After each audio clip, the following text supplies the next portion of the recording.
And now that I say all of that, the Astros are probably going to pull a classic Astros and go sweep the Rangers. So, damn, I'm good. Hi, I'm Weston. I love talking about the Astros, and I'm here to talk about game 141 of the regular season where the Astros win 12-3 over the Texas Rangers and sweep the Rangers in a 3-game set in Minute Maid North. This was one of the most dominating and one of the most perfect series I have ever had the pleasure to watch the Astros play, and I think it takes the cake for series of the year. Game 1, you go into a hole early, dig yourself out of it, a little bit of back and forth, and then you blow them out. Yesterday, Game 2, you have Fromber come in, who's been rocky his past couple starts, pitches a very nice game, your offense completely blows them out. Altuve has one of the best games of his career. Then you have tonight's game where you have Verlander come in, who again, your big deadline acquisition, or reacquisition depending on how you want to view it. He's been struggling a little bit, comes in, pitches a absolute gem, and the offense, once again, completely blows them out. The first team in MLB history to record 50 hits in a 3-game series. And with all of those hits, I believe he scored 39 runs and hit 16 home runs in Great Value Minute Maid Park. Not too shabby for a middle of the week's work. But that's the series as a whole. We're talking about this game in particular, and what was set up to be this incredible pitching duel just wasn't at all. The Astros got to Scherzer early and a lot, including tanking a grand slam off of him. He would get through 3 innings and give up 7 runs. The game was over after the 3rd inning. Verlander, for the first couple innings that actually mattered and were close, was fine. He would give up the home run. He finishes his night, 7 innings of work, 6 strikeouts, only walked 1 guy, gave up the 1 earned run, 2 runs in total, but the second one was unearned. Verlander pitched a absolute gem, and coming down the stretch, you love to see that. What I think is fascinating about this game is the Astros kind of had to go use their big arms in Graveman and Presley because the series to this point, none of the games were close. They were just collecting rust over in the bullpen, and so yeah, by the time you got to the 9th inning, you were leading 12-3, but you just kind of needed to get them loose. Kendall Graveman would enter in the 8th inning, and he'd give up the home run to Marcus Semien along with picking up a strikeout. But I'm just kind of unbothered by the home run. It was more or less a meaningless point of the game, and he was pitching for the sake of pitching, just to see a live game, because he hadn't in a few days.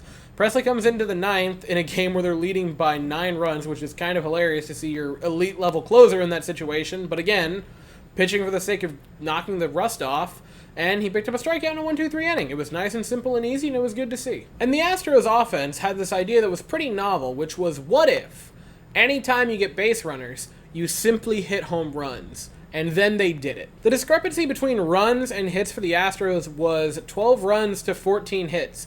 They were incredibly effective when they had runners aboard, and usually they were able to send them home via complete missiles. What has virtually been a home run derby this series for the Astros continued tonight. You had Yordan Alvarez in the 1st inning with a home run, Brantley in the 2nd inning with a home run, Jose Abreu had 2, including the grand slam in the 3rd inning to make it 7-1, and then the 3-run shot in the 9th inning to give the Astros their 9th, 10th, and 11th runs of the night.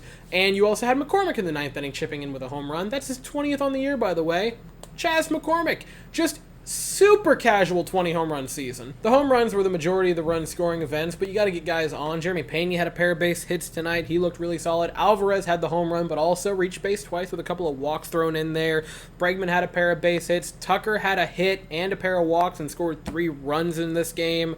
You had Jose Abreu, who was probably the star of the night for the Astros offense with the 3 hits and 7 RBI tonight. Michael Brantley, pair of hits, the home run, and an RBI single. Other than that, Michael Brantley, you could legitimately, he could leave baseball for like 10 years, come back at like 47 and still hit like 290, 300. And I'll throw it in there because I can't stop gushing over his season. Chas McCormick with the home run in the 9th inning, only had the 1 plate appearance in this game, but made the absolute most of it.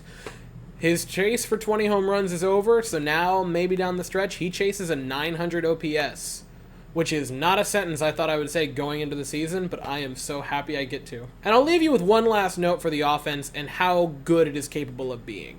They enter play with McCormick and Diaz both on the bench. They are, according to OPS Plus, the 3rd and 5th best hitters on the team. Altuve is tied for 1st. So your 3 of your 5 best hitters contributed 1 run in tonight's contest. And you still, as an offense, put up 12 runs, 14 hits, and 19 base runners against Max Scherzer, who was brought in to be an ace in this rotation. When they are clicking, when every gear and cog is working in unison, there is no better war machine in the sport of baseball. And unless it's in the playoffs, this is the last time the Astros are going to see the Texas Rangers this season. And they go into Arlington, play their best series, bar none of the entire season, and leave them with the message, which is, if you go for the crown, you cannot miss. And the Rangers, despite having so many opportunities all season long, and even in some games of this series, missed. And now we all get to sit back nervously waiting for the Padres series to begin, thinking to ourselves, please God, don't be fat and happy and just go into the Padres series lackadaisically and then get punched in the mouth again, so we're back to DEFCON 5 come Sunday evening. First game is Friday night, 8:10 Eastern, 7:10 Central. The Astros send Hunter Brown to the mound, and the Padres send Blake Snell to the mound. I'll be here afterwards to talk about it, but as for right now, that is all I have to say. So if you enjoyed this video, please consider to like and subscribe. Thank you all so very much for watching. I hope you all have an absolutely fantastic day, and as always, go Astros.